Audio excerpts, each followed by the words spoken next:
Ce qui est admirable dans la suite de ce chapitre 4, c'est le détail dans lequel saint Benoît rentre à propos de la mise en œuvre de l'amour. Par exemple, il évoque la colère, qui est une des passions bien connues par les anciens, et de nos jours aussi d'ailleurs, dans le psychisme. Comment ne pas réserver à l'intérieur de soi cette dimension de colère, et comment ne pas la laisser sortir de manière désordonnée. Autant il est important de pouvoir exercer de la fermeté à certains moments, autant le désordre de la colère comme un mouvement irrépressible qui nous fait aller beaucoup plus loin que ce que nos paroles voudraient dire ou que même ce que nos pensées voudraient porter, ne permet pas à la charité de s'exprimer vraiment.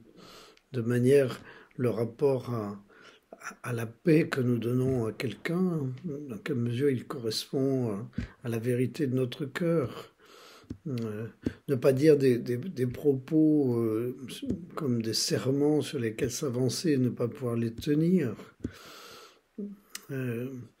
Donc vivre en vérité, ne pas être aux prises avec une espèce de mensonge ambiant qui ne nous permet pas d'être juste. Et à chaque fois, au cours de cette liste, saint Benoît rappelle ce qui concerne justement l'amour. Aimer ses ennemis,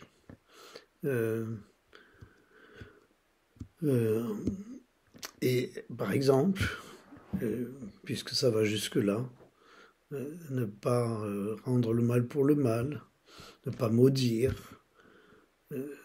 et selon les béatitudes, endurer même des choses qui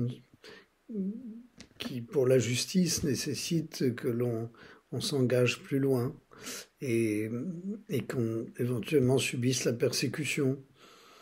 Et dans une attitude d'humilité qui permet tout cela, sans les excès, ni de bouche, ni de cœur, ni de langage.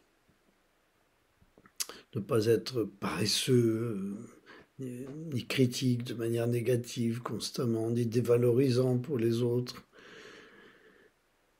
Mettre en Dieu son espérance comme notre source de vie.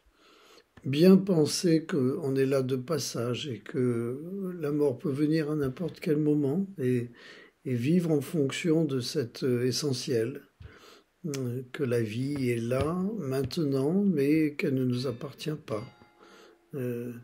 Et surtout, briser contre le Christ tout ce qui pourrait advenir qui va à l'encontre de tout ça. Briser immédiatement contre le Christ. Et se ressourcer en écoutant les Écritures, en se plongeant dans la prière, comme selon le mot de saint Benoît, comme une incubation, incubere, être dans l'incubation de la prière, reconnaître ses fautes, ne pas être auto-centré sur une volonté enfermée sur elle-même, et